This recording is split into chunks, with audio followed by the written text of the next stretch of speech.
Hello, everybody. Welcome to a very different and special episode of Jawesome Possum. Today, we're going to be playing realMyst Masterpiece Edition. Now, this is a game that I've been really wanting to play since Jawesome Possum started over 5 years ago. This is going to be a bit of a different series than what you're used to. This is probably going to be a bit more of a slower paced type of series, a bit more, thought-provoking, perhaps, and a bit more trying to solve a story and go through an adventure. So if you're in for a different time, more akin to some of our older playthroughs, like when we did Dear Esther, then I'm hyped for this. I'm hyped for you to watch it. Hopefully this is a lot of fun. I've never played Myst before in my life, but I've been waiting for a long time, so here we go. Roll that intro.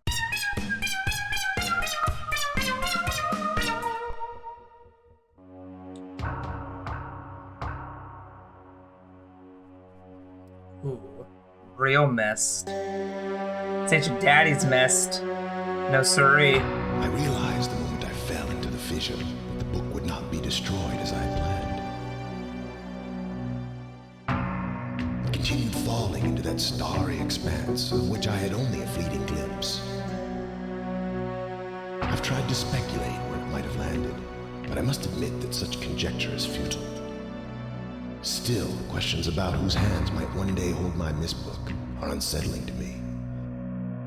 I know my apprehensions might never be allayed, and so I close, realizing that perhaps the ending has not yet been written.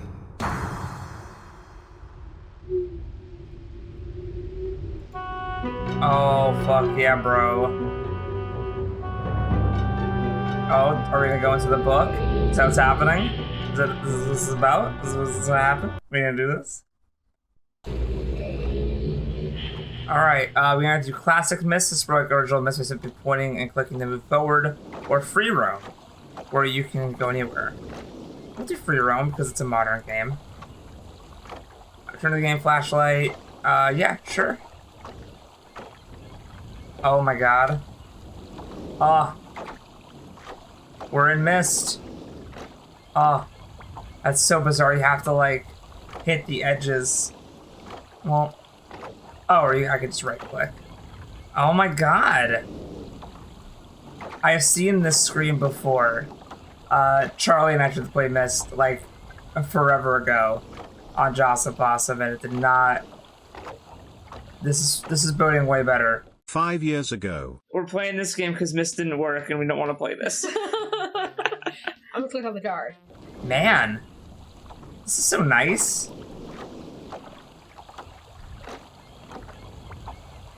Okay. Or should we do... Okay.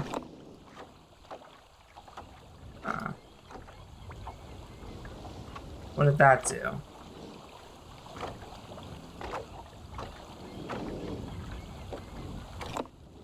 Is there a... No. Okay.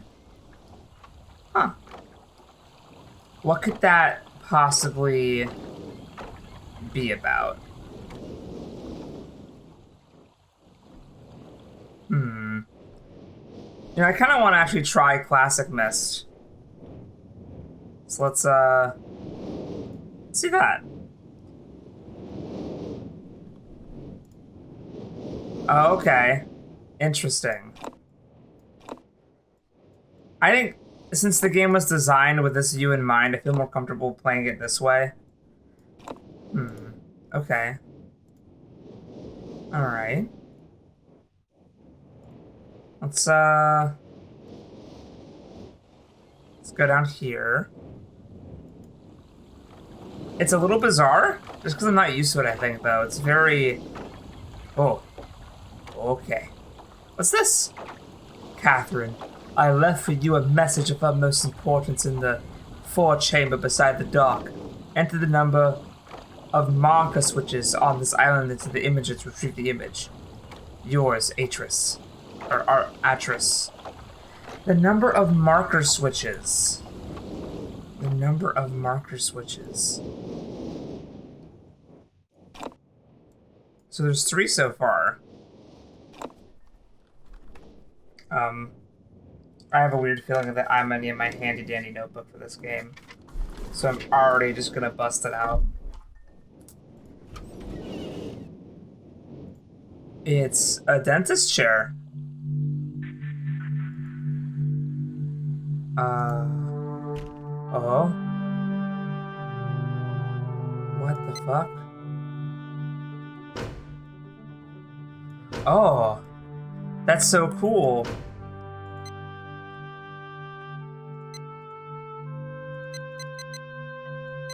Okay.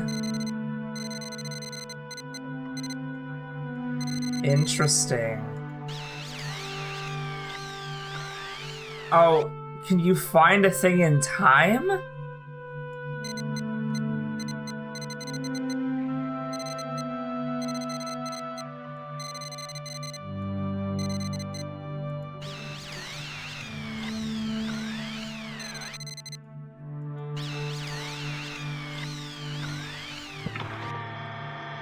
Okay.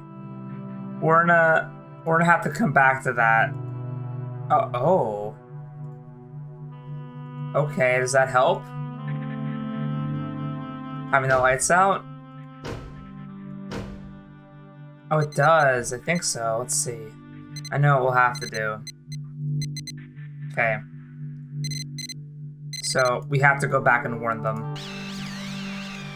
It's a terrible joke. People died. Remember there was one time I was like, early in Jawesome, Possum, I'm like, hey Mike, it's this is November 11th, should maybe we not post a video today? Because like 9/11, he's like, dude, it's been a long enough time, no one cares. Not that no one cares, but you know, this is a neat little puzzle.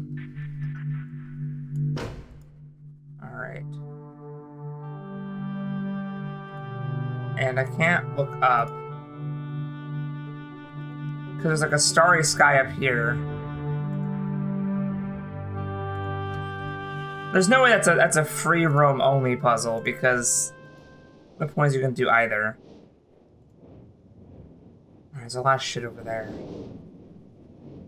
So there's oh, what the fuck is this? Okay. Tower rotation.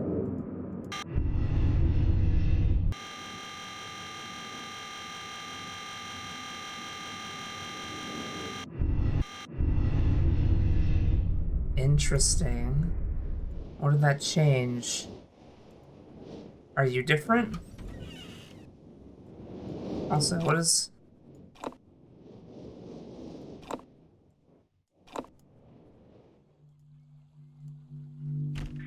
Are you different now?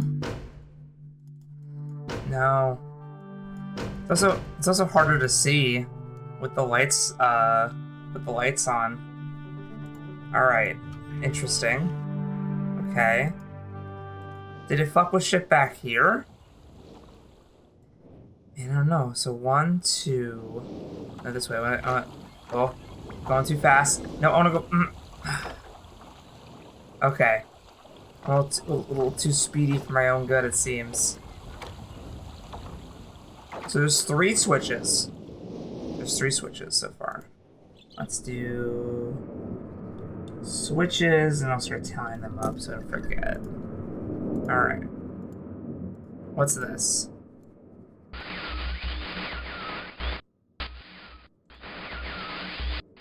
Okay. Right. What?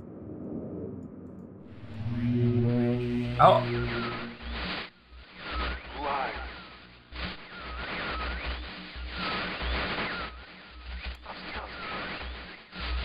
Bring me a red.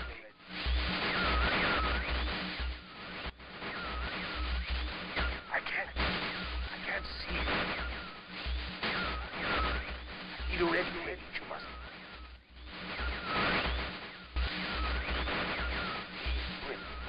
I beg to bring.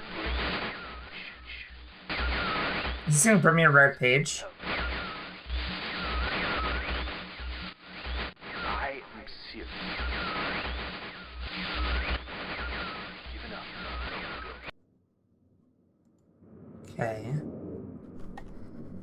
Is there a subtitles option?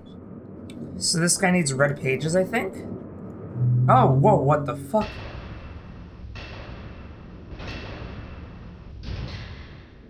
Ew.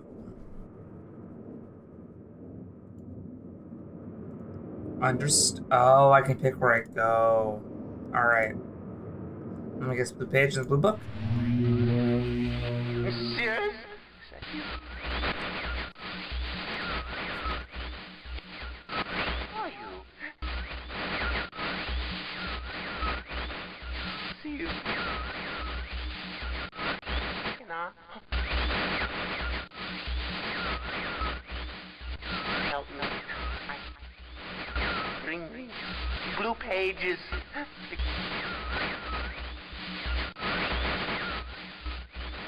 Okay. You need blue pages. What's this? Oh? Uh-huh. Uh-huh.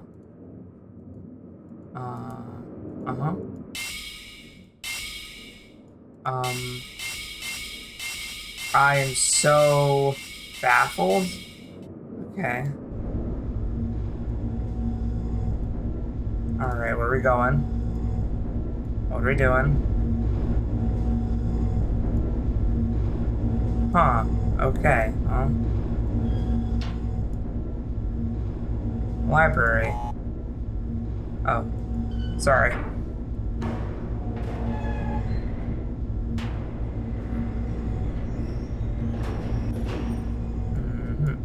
Okay.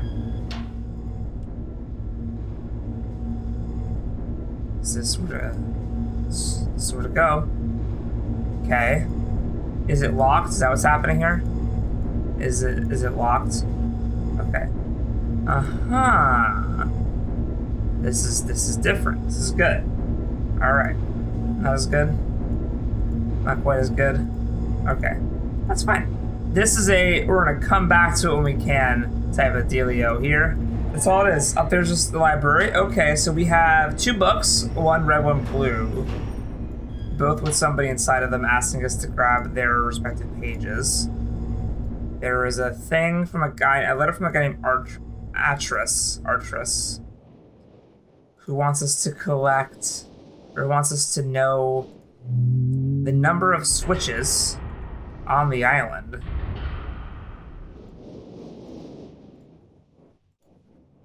Oh, what's this book called? I have called this age Channelwood, and it is a very different world. Though it is exactly how I imagined it, it is still amazing to see it with my own eyes. Water covers this age as far as I can see except for a small rocky island. Elsewhere, there are only trees, which grow directly out of the water. A myriad of thin wooden passageways are built just above the water and disappear into the forest. I assume they were built some time ago, for they appear aged. I am eager to discover more about this land and its people, but I have arrived here late and I must rest. I was awakened this morning by strange noises coming from a pathway adjacent to the one on which I had slept. Saw a group of monkey-like people heading in my direction. They had not seen me yet. They did not feel threatened by their presence. Their response to me was one that I would never have expected. After staring at me for a short time, they fell to their knees and began what appeared to be some sort of ceremonial worship. I tried to speak to them, but they did not understand my language. Instead, they indicated through enthusiastic hand motions that I was to follow them. As we walked, I began to notice that the waters below us were changing colors. Slowly, subtly, they would change from deep blue to muddy orange, then from muddy orange to beautiful clear. I was so intrigued by the water, I'd hardly noticed that we arrived at a ladder. Climbing the ladder led us to their village, which is about 10 meters above the water, only reached by a rope. Ladders that stretched from the lower path to the village level, approximately halfway up the grand trees. It is very interesting watching these people carry out their daily tasks, even after watching them for hours and not understand exactly what they were doing. At sunset, they motioned for me to follow them. I followed the creatures to the doorway of an enormous hut. Strangely, once inside, I found that the hut appeared even larger than it had from the outside. The walls were garnished with bright metals, and in the center of the hut sat the leader of these people. At least he appeared to be the leader, for he sat a meter off the floor in a thick throne. Guards surrounded the strong creature, who was dressed in many exotic, colorful fabrics. Next to the leader sat a very old human. At least to some extent he appeared human. His hair, which was only on his face and head, was completely gray, almost white, and hung very long around his frail body. His thin head hung limply by an almost grotesque neck that could not hold its head to look at me. But what a surprise, the creature could speak my language. Shortly thereafter, I was given a bed with some hand motions that looked to be telling me to go to sleep. I looked forward to learning more. As I suspected, the ancient creature is a human, but he is old beyond his own reckoning and seems almost insane. However, the tree dwellers among almost revere him as a god. They are treating me now in the same fashion, which makes me feel very uncomfortable. It is almost impossible to understand this old man. His voice is feeble but wild. He has adopted much of the language of the tree dwellers. He himself told me that he has not spoken our tongue in ages. He attempted to explain to me the history of this place. The following is my best translation of what he has told me. Many years ago, the humans and tree dwellers lived here together in this place, which was then a vast island. They interacted very little. The humans dwelt on the ground and tree dwellers lived high above the humans. Occasionally, the island was disturbed by mysterious rumblings which happened randomly. Some sort of tectonic or volcanic action, I suspect. The sometimes slight, sometimes heavy tremors would only last a short time. Then they would stop, allowing everything to return to normal. One day, things changed. The rumbling began and grew quickly to unprecedented levels. Soon it became apparent that the entire island was sinking slowly into the ocean around them. Many of the humans died that day, but not before sacrificing themselves in order to stop the sinking of the island. The humans who lived through this catastrophe moved to the trees where they gradually died out, maybe because they were unequipped for such an environment, but I am not sure. This story the old man communicated to me, although many details are very unclear in my mind. I am certain, I am especially confused as to how the humans saved the island from completely sinking. In fact, I doubt the accuracy of that part of the story. The island must have stopped on its own, yet the old man believes that the truth of the story is as if he had been there. And the tree dwellers worship him, and apparently all humans as if he were the heroes or gods. The old man ended our conversation today with an event which I will not forget. He began gripping my hands tightly, remembering something about rest and asleep, and said, "We expected you to come sooner." These actions filled me with a sort of immediate dread. With much effort, he stood to his feet. I tried to help, but he pushed me away with more force than I imagined his frail body contained. The tree dwellers quietly surrounded him with very solemn faces. Then they kneeled before him. He walked to each and placed his hand on their heads, all the while he murmured words which I do not understand. Finally he turned to me and smiled, then he closed his eyes and walked out the door and off the narrow path high in the trees. The tree dwellers were silent. They began a procession down the nearest rope ladder. As I was ascending, I saw several of them pick up the body.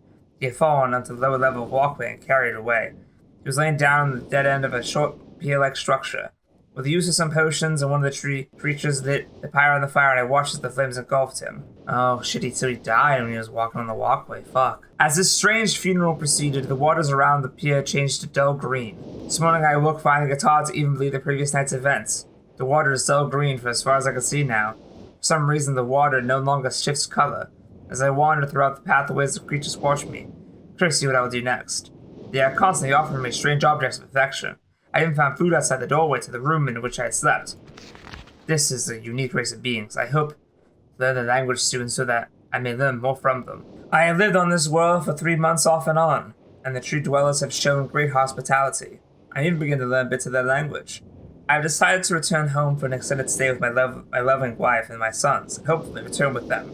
However, I am sure Catherine will once again refuse. I think this age will be a wonderful experience for them all, and I at least look forward to how Cirrus and Akinar will react to the curious inhabitants. Catherine is staying behind as expected.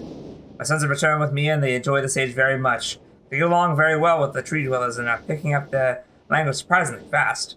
I have no doubt that it will not be long until they can speak with the tree dwellers much better than myself. I am leaving tomorrow to check on Osmoian age. Seriously suggested that I allow him and his brother to stay, but the idea unsettles me. I know the boys are growing up rapidly. The hospitality of these creatures is such that I could not think of no better place to leave them alone for a short while, so I will consent to their requests. I warn the boys not to take advantage of the respect that the tree dwellers have for their ideas. They seem to understand my warning, and I have faith they will follow it. That's not going to end well. This is going to be a very terrible thing. Much to my dismay, upon arriving in Everdunes, I learned that Pran and her people are continuing to be menaced by the Chocthik. I fear for their survival, and plan on returning to her shortly after checking on Cirrus and Akinar here. See Everdune's journal for more information. I will. After watching Cirrus and Akinar, I see they are handling things very well, and I think I can put to rest any fears about leaving them in Channelwood again. and for a little time longer. The tree dwellers seem slightly distressed that I am leaving, but are happy that Sirius and Achenar are staying behind again. I've been gone for over 3 days and have been to many different places. I had to tell Sirius and Achenar about Pran's death today. They're visibly shaken, although they only remembered her from their childhood. Catherine had suggested that it would be wise for Sirius and Achenar to leave Channelwood for a while, and I have to agree. They're returning with me when I leave again. I have told my sons that they will be returning with me in 2 days. They spent the entire night telling me of an adventure they experienced in my absence, and it was rather remarkable. It seems they have constructed a boat with the creatures and traveled some ways out into the surrounding waters. I enjoy hearing them talk excitedly of their adventures. It reminded me of my own adventures as a child. I finally understand why the tree dwellers have been giving me the many inks and insisting I write with them. Looking through some of my past entries, see now that the inks have changed from the black. I thought they were to various different colors. I've now shown some of my creatures my journal, and they laughed and howled, and not know what they had such a sense of humor. Even now, as I look through this very colorful journal, I cannot help myself but laugh. But it's interesting how the inks change in color, even though he thinks it's supposed to be black.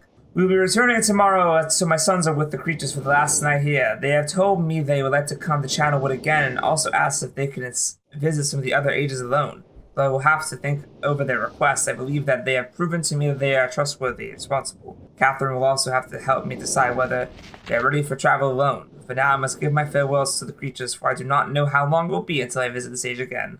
There's going to be a future bridge, a sky thing. Oh my god. Holy hell. So, basically, that's where we are. We're in Channelwood. You can travel to different ages.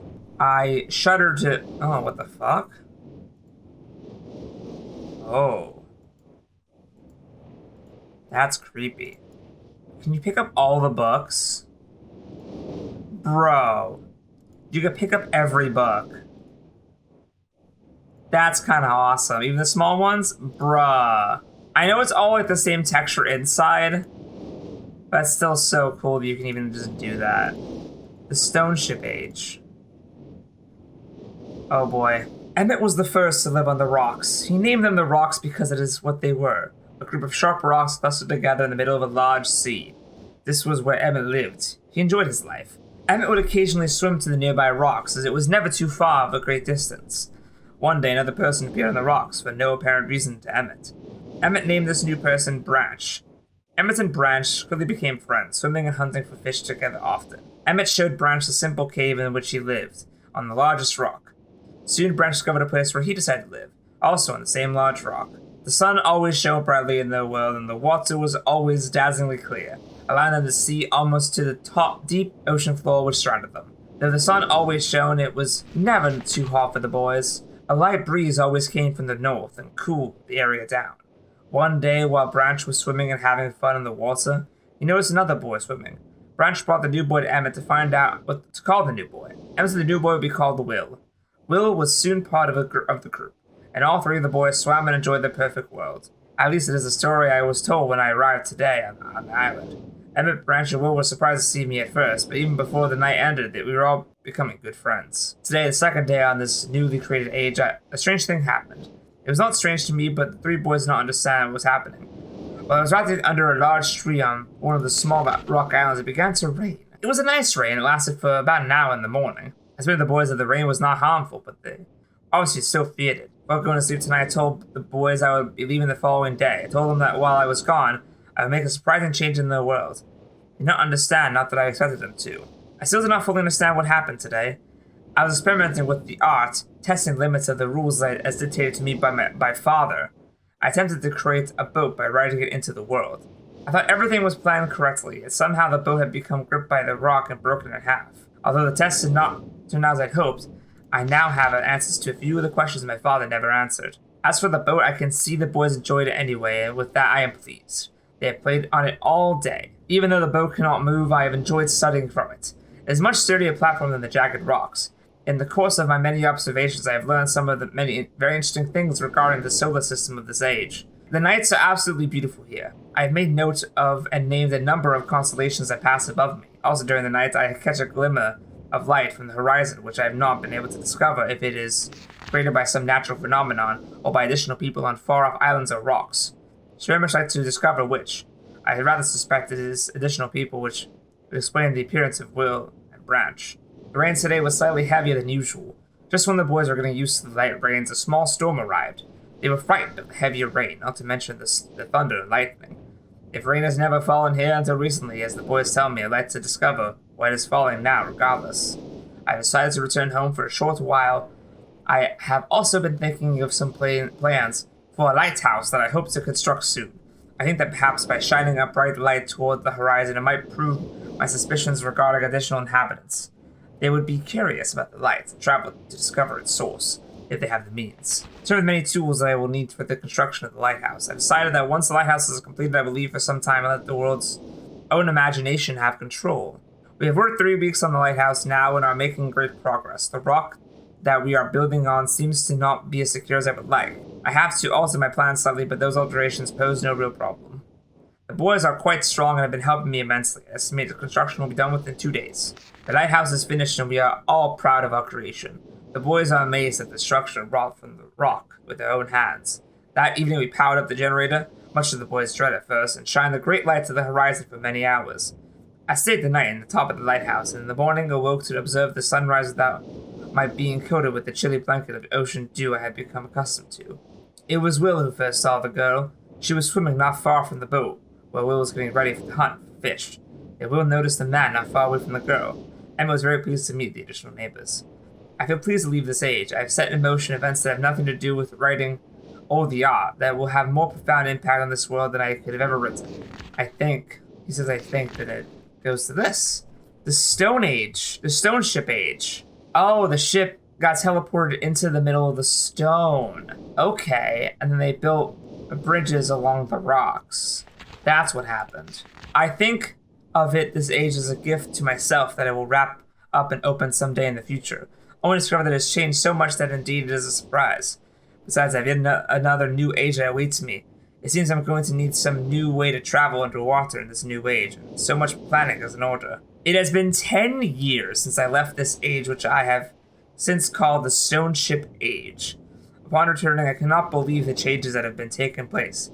The original 3 boys have grown into adults, and there are many new faces that I do not recognize. Branch told me that it was not rained for 7 years and the cool breezes are back again. They're all very content and have been serving me with new foods and showing me new materials they have discovered.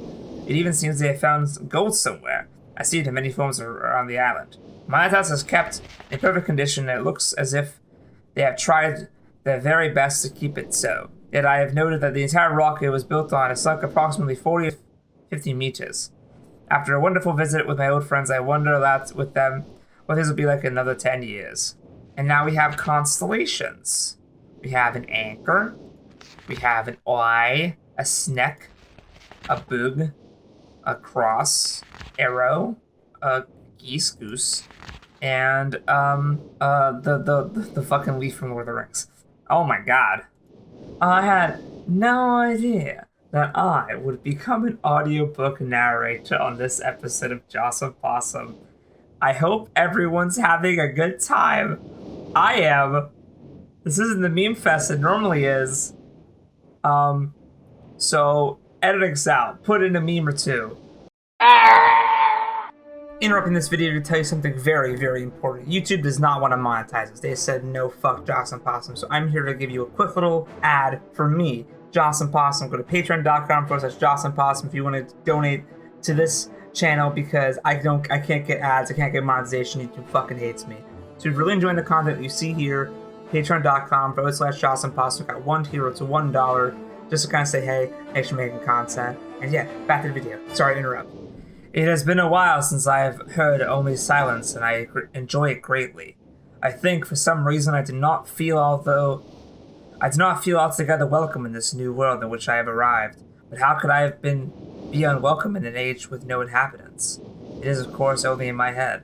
This world is very beautiful, but I think I have yet to ever write in a journal that an age I have linked to is horrid or disgusting. From the grassy hill where I am standing, I can see green fields below, along with a few scattered forests. A rather large lake looms some distance from where I am standing. Yet the water's blue can be seen plainly from here. The air is fresh and the sky is sparkled with white clouds. It is absolutely breathtaking, and yet that strange feeling again. Perhaps it is the hot breeze that continues to blow from the north, hotter than I would ever imagined. It almost singes my skin. I feel quite uncomfortable when it comes. I will try to ignore it. Night has almost arrived and the sunset is spectacular. Oranges and reds have settled above the western horizon. Though night has come, the horizon still glows red, long past the sunset. Dark reds flow from the horizon and blend into the black sky. Again, the feeling, and I am beginning to believe it is not all in my mind. I'm asleep now. I will need my strength to explore more tomorrow. I have had to return home due to an unpredictable natural occurrence more frightening than I have ever experienced. I was awakened by terrible shakings on the ground, explosions on all sides of me. Gigantic balls of fire were falling from the sky, and I immediately left in fear for my life. I must remember to bring a Myst linking book with me when I return in case the one left there has been damaged or destroyed. I must remember to bring a Myst linking book with me when I return in case the one left there has been destroyed or damaged. A Myst linking book. That's okay. That feels like it's the plot. I think that line is literally just the plot. Arriving all of a sudden in this third book of 5 we're reading. I have returned to a different world than the one I left only 3 months ago. It has been transformed into a barren desert land with only gigantic craters scattered across the land to provide variety. Strangely enough, the small grassy hill where I spent my first night remains exactly the way I found it. Apparently the falling meteors did not hit this area, leaving an oasis in the midst of this horrible desolation. The hot wind, I remember, has turned into a rather pleasant breeze, which is at least one improvement. I fear it is the only improvement. The magnificent lake I saw on my first visit is now completely dried up. However, another lake now exists and appears to be quite larger. I assume one of the falling meteors created this lake due to its circular shape and the jutting rock that grows in the center of the lake. The rest of the world seems like a desert, although I will verify that statement with a closer inspection. This world has little visual excitement to offer. It offers much to the ears. Sounds constantly flow through my ears, and I have found where a few of them originate. It seems, as Catherine says, I do find beauty in everything. Last night I was awakened by a horrible hissing. I was sweating and the heat was so intense that I immediately dipped my head in a nearby stream to cool it down. The hot breezes had returned, along with a low roar from the ground. I walked a short distance to observe some red flames shooting up from the earth. Suddenly the ground began to crack and a huge chasm opened. The chasm continued to grow until it was far too wide to cross. Then the tumult subsided, leaving only a dull roar. I decided, however, I could use the chasm to my advantage. Perhaps the heat from the chasm can be harnessed. Oh, it's a little thing to collect heat. Alright, cool. He's a construction man, he builds. Even as the chasm ripped into the surface of this world, it has opened up a whole new world to explore. Although uncomfortably hot, I found it possible to reach a cave in the chasm that had been created, and now I've explored deep into the crust of the planet. I have found a vast underground cave system that will take many years to map and explore. I will also look for a safer way to reach the underground than through the chasm wall. This age seems to change on its own, so I feel I should leave again to see if things are different when I return. It is also important that I checked on Cirrus and Akinar and made sure everything was going along well. When I return, I also hope to bring back some tools I will need for my plans to explore the underground. The abundance of raw materials here is beginning to amaze me. I have returned with some of the complete tools I knew I would be needing. I assumed I would have to return for some basic materials. However, it seems as though I will be able to find everything I need here. Of course, iron is abundant, but I have also found titanium occurring naturally. I am all the more excited to begin work. Everything is set and I look forward to tomorrow. My raw materials are all here. I think I'll be able to have most of my additions to this age completed within 1 year. I so love working with my hands, whether it's writing or building. I began today on the bridge, and although... Oh, that's not good! Magnetic will work well and decided to... 3 meters is not enough support for the beams, although it... amazingly strong. Has to be one of my most prized inventions. I am extremely... can never have imagined it to come together quite as... I doubt... could possibly work within a fortnight instead of 8. I'm so happy to have completed. Tomorrow. Jesus. What does that mean? What is a... what? I'm leaving today in order to bring back Cirrus and Akana. Let them alone in Channelwood. I believe they will enjoy all there is to see here. The age seems to have stabilized. I believe the meteor set off a period of volcanic activity by piercing into the shallow crust, but the tremors have become few. I have just noticed that a large amount of this journal is curiously vanished from the very pages on which I wrote over the last 18 months. Unfortunately, I have carved many of my construction notes in another journal. I do not understand the many mysteries of this world, but I trust I will discover logical answers to my questions. I have feeling that many of my questions can be answered in another age to which I hope to travel soon. For now, I must simply accept that this world is mysterious and take pride in my accomplishments. That's important. That's so important, in fact. So I was going to take a little bit of a picture here. Whew. And I'll come back later. The big hole he was talking about, the big crater. Nice. I should take pictures of the, yeah. Take some pictures of the constellations. You never know when you're gonna need the constellations. It could happen in a puzzle in 7 hours. And you'll be like, fuck, I wish I'd taken a picture of those constellations. But it is, so it's fine. I was told there'd be fun puzzle solving. I am just giving an audiobook to my audience for free. Before arriving in this age, I was determined that it would be a journey to a different world. A world. Yes, my word. Before arriving in this age, I was determined that it would be a journey to a world very different from my previous adventures, and it was. The sky here is dark and gray and increasingly displays flashes of lightning in the distance. I'm a very old man with a long beard and hair that hangs to his waist. He's very feeble and has trouble even moving. This man has obviously been through very many things in this strange world, and I learned very many things from him. He has told me an interesting story of this world's history. Years ago, he told me there was a beautiful city that rose up out of the water. It housed many people inside its walls, and the people had everything they wished for. The city was surrounded by 3 high hills, which rose higher than the city. On the east hill of the city rested a large lookout post. The people of the city had constructed the post, expecting the visitors to arrive from the east. The people had no means of traveling on the water, which forced them to merely wait for friend or foe. Boy, you really had to pack the pages, huh? As time passed, friendly visitors brought rumors of an enemy that existed beyond the horizon. People grew fearful, yet nothing happened. One day, the usually sunny sky became as dark as night, and black ships appeared on the horizon. The lookout post's attempts to peace were turned away, and the sentries there were easily overwhelmed. The ships continued to wreak havoc on the city, apparently destroying everyone and everything. After the foundations of the city were destroyed, the city sunk deep into the ocean, and only the lookout posts remained. The black ships sailed away. The man continued to say that the 8 people had hidden and managed to survive through the attack. In the 9 years since the attack, 2 survivors had died. He also said that it was rumored that 10 years from the attack, the enemy would return to finish the destruction they had started so long ago. I have decided, since hearing the man's story, it would be admirable to save this civilization and stop this enemy's plan of destruction. I am excited about the adventure that awaits me, and an idea sprout in my mind to provide the needed defense for these people. I met the remaining survivors today and have begun to work on a plan for protection. After a short absence, I have returned to this age with my 2 sons. They have, as of yet, traveled rarely with me, and they are understandably excited to be here.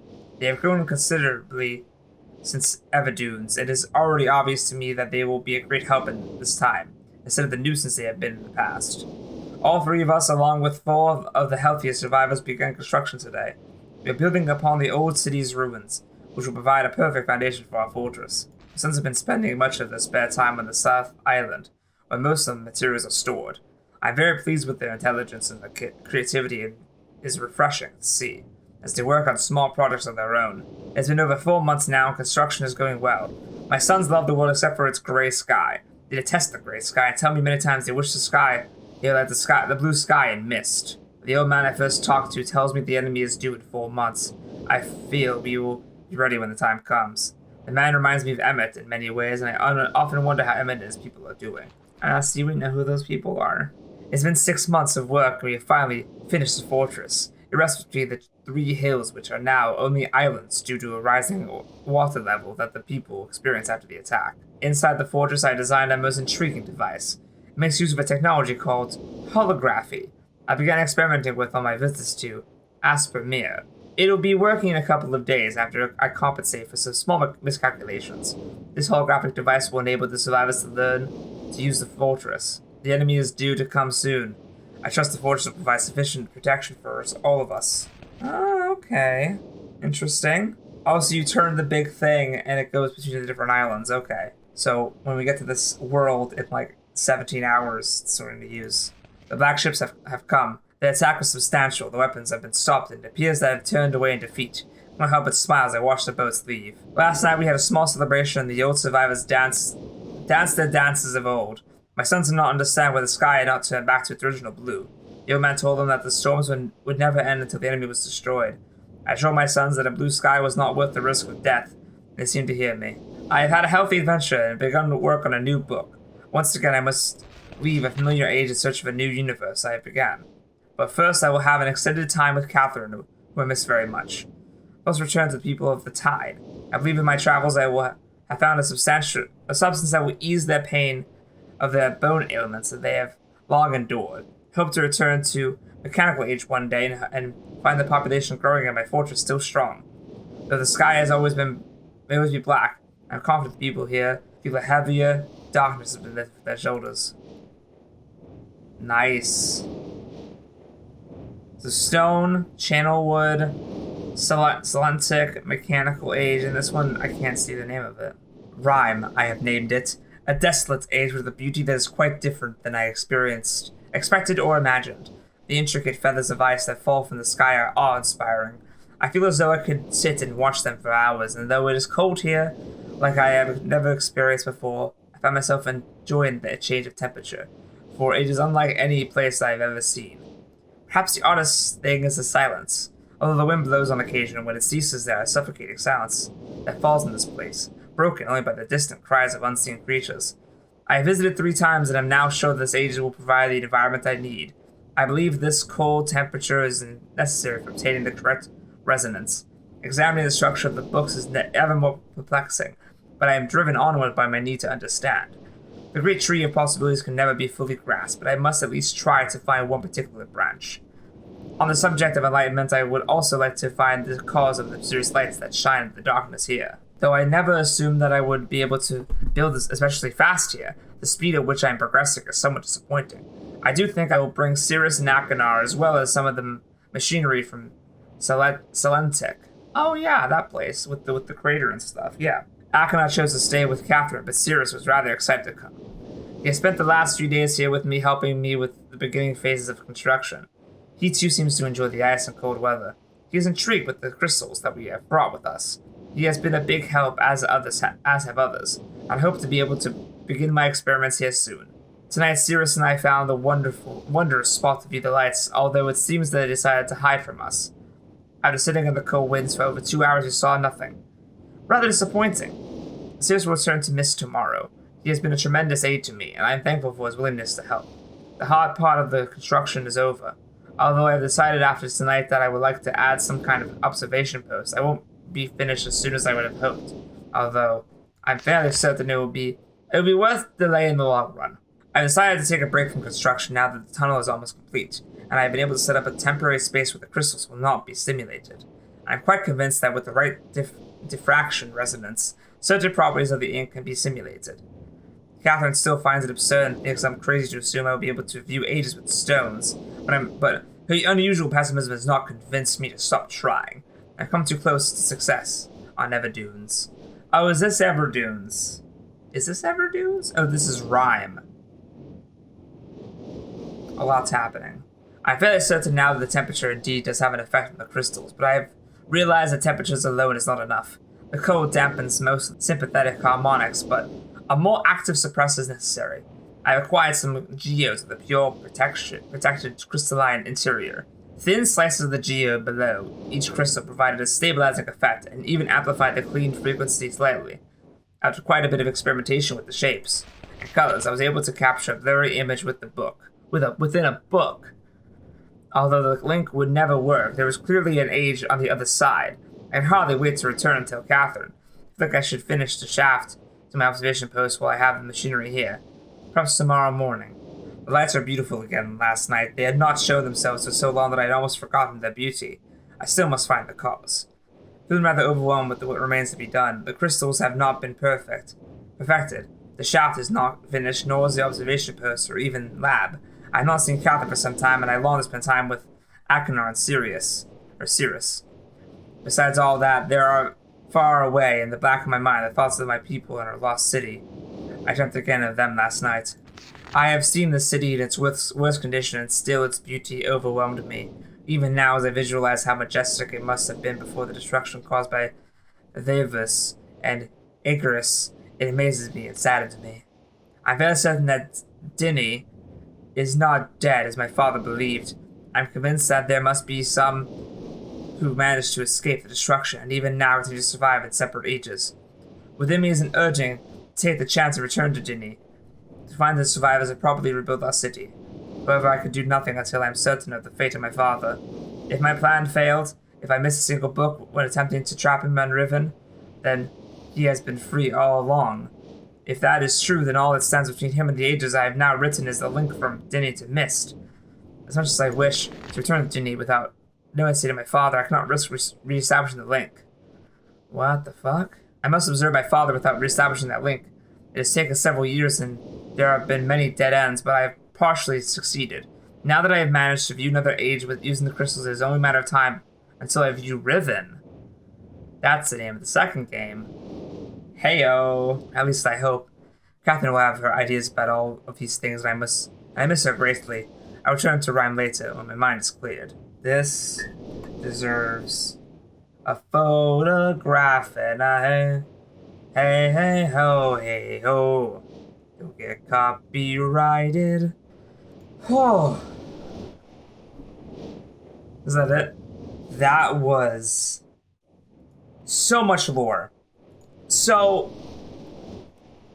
I think the idea is that this is a guy's study who he writes books to go to different worlds. And a bunch of his fucking books burned. 5 are left that chronicle his adventures with him and his sons, where he writes a world and invents it and goes into it.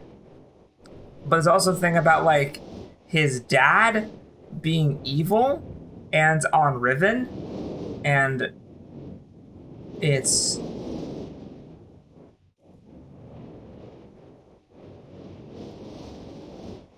very dark outside, and also the stuttering like a fucking bitch.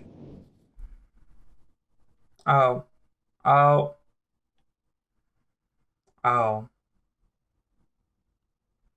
That's okay. Okay. No, what? Why? What are you doing? So that was a lot of information. It's now nighttime? This isn't creepy at all. Okay.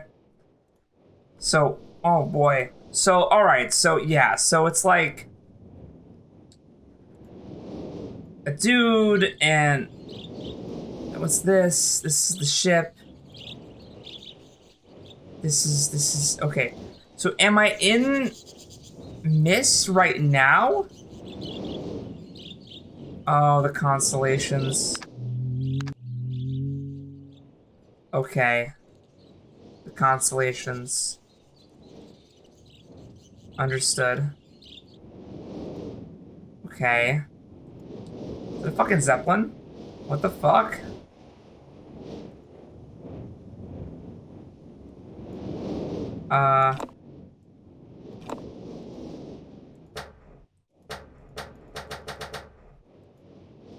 Allow entry to Zeppelin, please.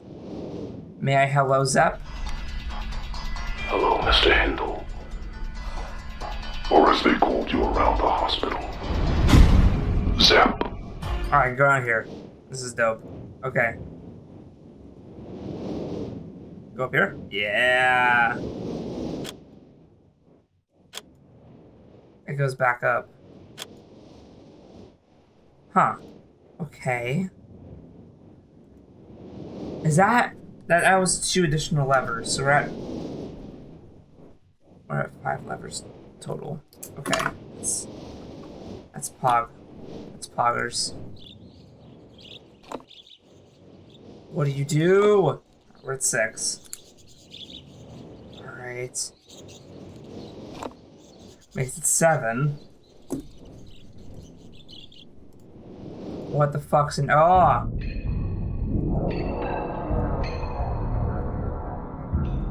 Ew?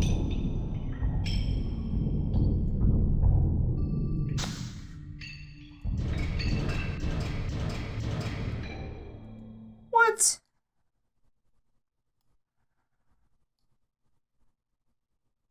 The fuck is this?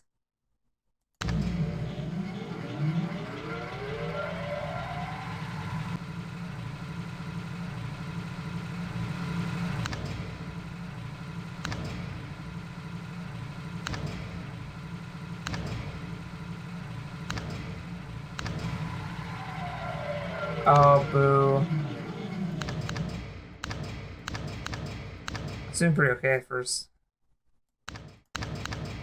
But this second thing's done, so. Yeah, the second boy won't move anymore. Oh, what the fuck? Oh my god, power to ship. It's generators. Oh, we have to turn on all the switches.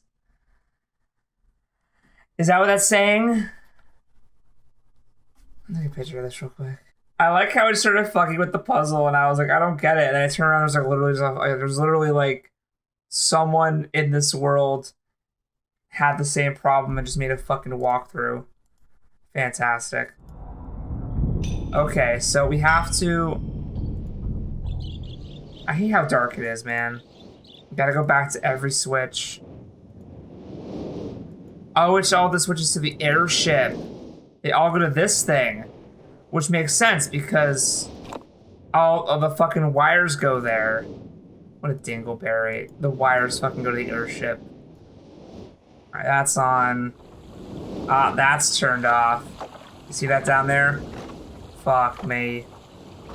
Why'd it pass me to ruin me like this? Oh. Alright, that's on. That's turned on. I don't like how dark it is, because now I'm, like, scared. I'm, like, okay. I'm just, like, scared of loneliness in general. Like, I don't like empty spaces. I also don't like pre-rendered empty spaces. Like, if there's a dude just hanging out, like, if there was, like, you look over here, right here, and it's just Farmer Jimbo just sit there chewing on his straw. I would feel so much safer in this world immediately. But no. No. Okay, there's a lever there. Boo. Alright. What time is it? Oh, that's a good sound effect. What time do I set it to? Alright, well... that makes me happy to be alive. Hey, we can turn this bad boy on, though. Ding dong, hello? Oh, God, what is this?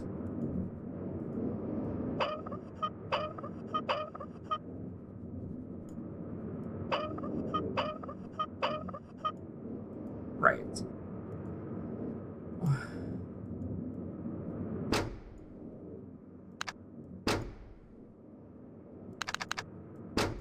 There's so many things I don't understand. And, like, I kind of love that. At the same time, though, I want to cry. Okay. Okay. Okay. Alright. What's the order of the fucking constellations, real quick? I don't want to connect to OneDrive. Get off my fucking dick. Okay, so first it's first the Anchor, which is this one. Boop. Then it's the eye. The one who's seen the eye. One who has seen the eye. Lord of the Rings clip. You're welcome. From the Jawesome Possum. We just play fucking clips. Then it's the Snick. Ah, right there. Then it's the Bug. Then it's the... not over here. I'm not here. Now it's the Cross. Ah, over there. Then it's the Yarrow. Then it's the Goose. Please let me get it. And then it's the Leaves of Lorien. Okay.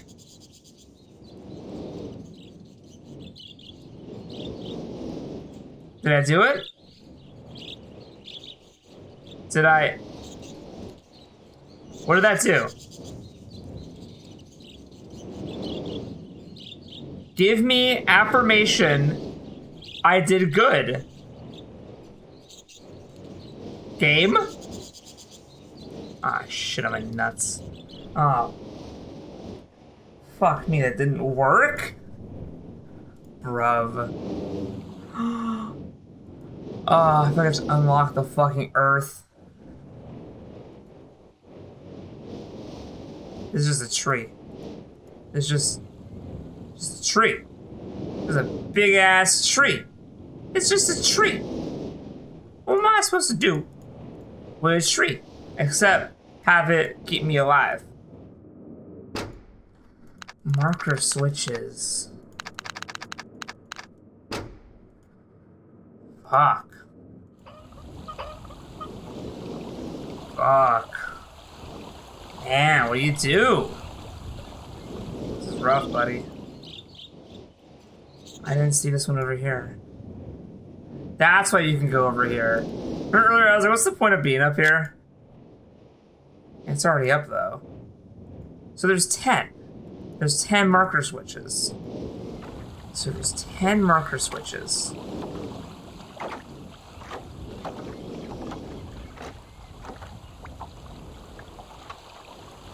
So you start with this boat here. It's just being a boat. Just boating it up. This motherfucker don't move. Wait a sec. I think that the ship only has to get to 88 power to turn on. So theoretically, you can get that with most of the switches on, not all of them, right? So there's the airship here, right? It's in his notes. 51423, yeah. But there's no piano. Haven't come across piano puzzle. This place I hate the most. This place is the most creepy. Just because, like, it's just so just mechanical. And ugh. No, this is still just a go fuck yourself room. Alright, well, an attempt was made here, everybody. Yeah, I'm a fool. No puzzles are gonna get solved with me looking with the fucking 3D cam because that wasn't in the original games. They wouldn't change the puzzles just for that. That's just there for fucking modern convenience. It's interesting. Well, hold on. Oh, now that I've discovered those places, now it's different. Because now it's like, oh, you've been here, you know what's up. Okay. This has the least sense in my brain. This I cannot comprehend. Let's go try out the airship. Go to the airship. Just get the fuck in there. Go, go, go, go, go, go. Alright.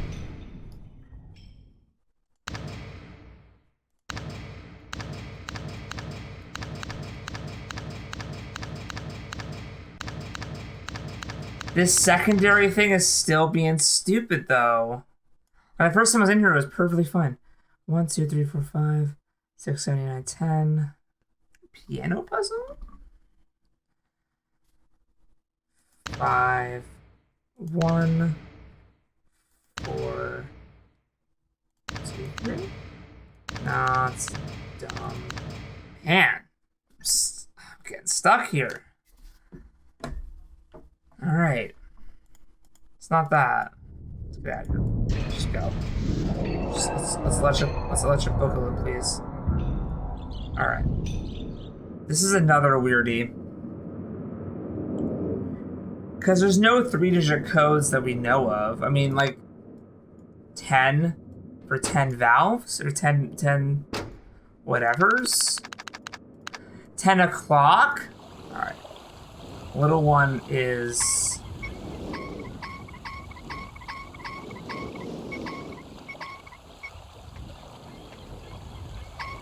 Or not.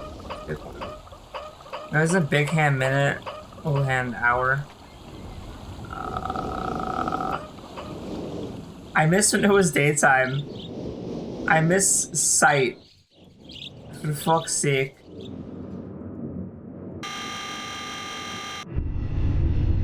Interesting.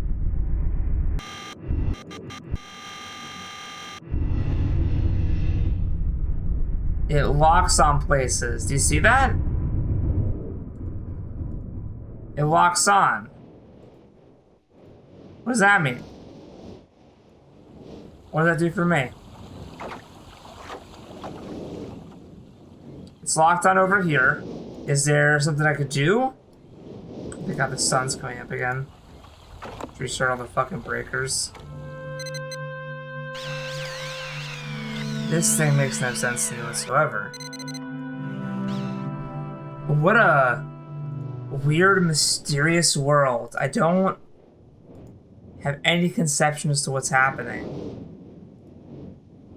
Well, I do. I get, like... There's a guy who can, like, create ages within books, and he stores those books and writes about them in his stories. I get that. But, like, these puzzles are very, there's so many at once. What does this do? The tree is, like... What do you do with the tree, man? What's the tree here for? The tree is, like, I don't even know where to start. I don't know where to start with the tree. Didn't mention any times. No, like... Time has been mentioned. I pressed all the constellations. Can I get a constellation prize? And the big thing we gotta do right now is there's this fucking thing in here. Okay.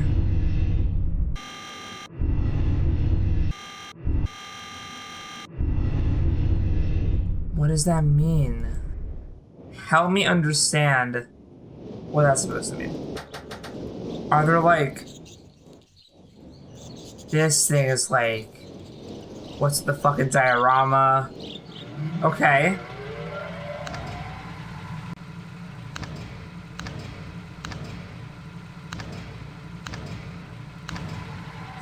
No, no, no, no, no, no, no, no, no. Now I won't do it again. What? Why? What changed? What fucking changed? What? Was it?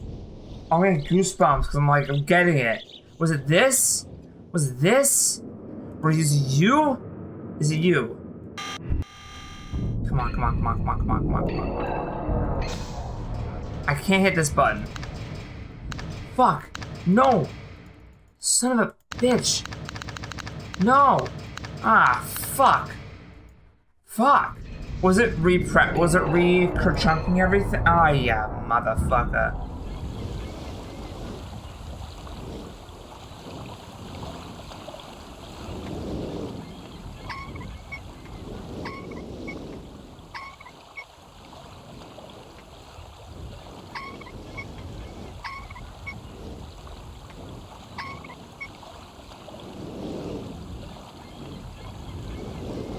Oh, is that it? Wait, hold on. Wait, what's happening here?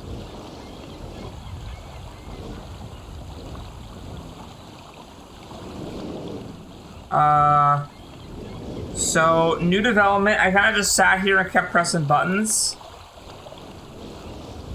And now... It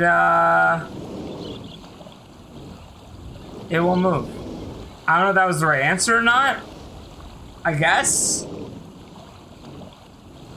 Okay. That's, maybe I've moved the constellation tower to it. Or the whatever tower. Move the tower.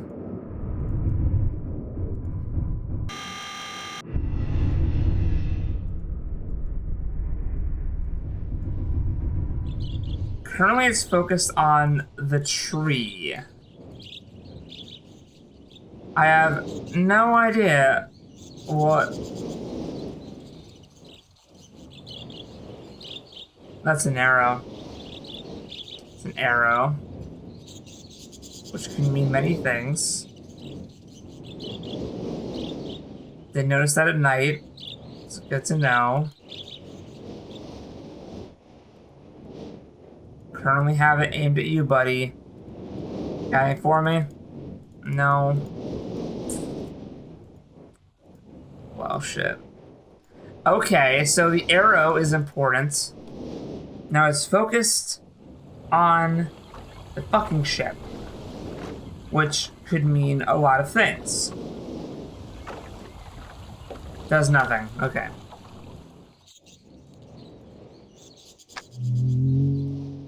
The fact that I can turn those off after the puzzle means something to me. Because if that was the right thing, it would lock into place. Right? Wouldn't it? It would just lock into place. Give me the... Give me. Please. I beg. Is that the key? Are you good? Are you good? See, I can't hit anything else. So you gotta assume that that is the answer to the puzzle. Right? If, like, you're done, and they don't want you to do anything else, it's gotta be it. It's gotta be it.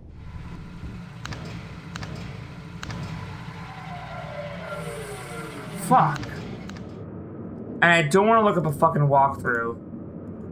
And then there's this puzzle, man. I don't... And what does this mean? What is this? I get nothing from this. I'm gonna try the little ditty. The little this guy we took earlier. It won't show up. It's fine. Keyboard. So it's 51423.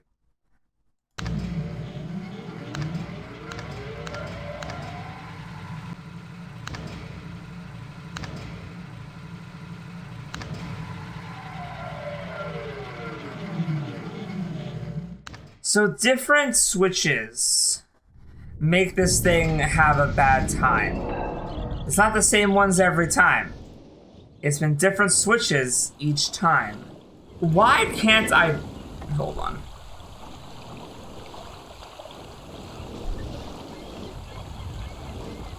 In free mode, what stops me?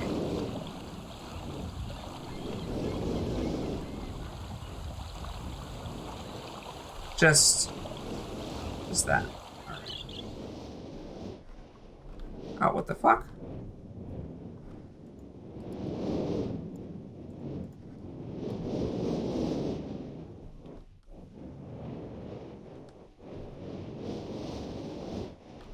What is your primary function?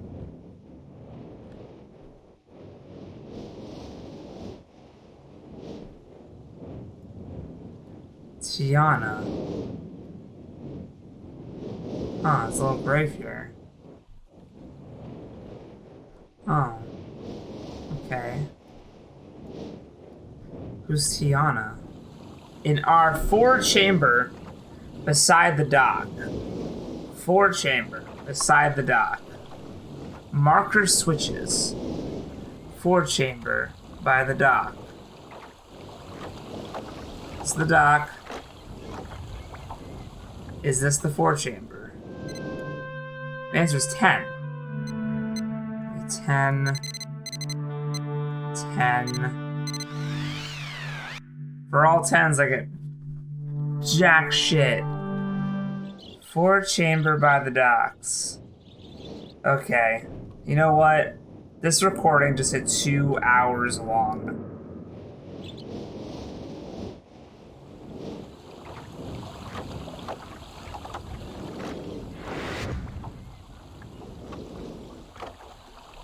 Are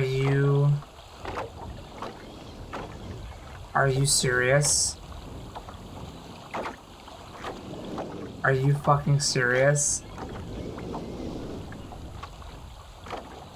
I was trying to like walk down there. I was like, that looks like it could just go down. Oh my fucking god. Next time on Jawesome, Possum. Thank you all so much for watching the first episode of Myst. This... Whew. Exhausting, for me at least. This is a 2-hour... This is probably the longest recording for a single episode of Jawesome Possum ever. But, I actually, like, despite being stuck, had a really good time. I think that, like, you know, I'm really gonna make sure I don't look up anything. If anybody in the comments tries to tell me what to do, just don't do it. I know you've probably already typed it. Just go delete it. This is a game I want us to all to experience. Well, I want to fuck up. I want to make mistakes, like the fucking door next to the starting area. I'm mad about that. I found that by mistake, and I'm like kind of pissed I didn't just figure it out. But I hope you all enjoyed me reading audiobooks and getting stuck on puzzles for however long this video is. If you enjoyed it, please give to our Patreon so we can support more videos like this. I want to take more chances and do... I like to play older games. I really like Jawesome Possum was kind of made to play like older retro game. So I want to do more stuff like Myst. And so yeah, if you're digging it, patreon.com/Jawesome Possum to help us out. And yeah, like, comment, subscribe as usual. Share this video around with friends if you enjoyed it. I'm sure this is a pretty good video to just put on in the background or when you're trying to fall asleep, so do that too. And yeah, have a wonderful day out there, and stay Jawesome, everybody.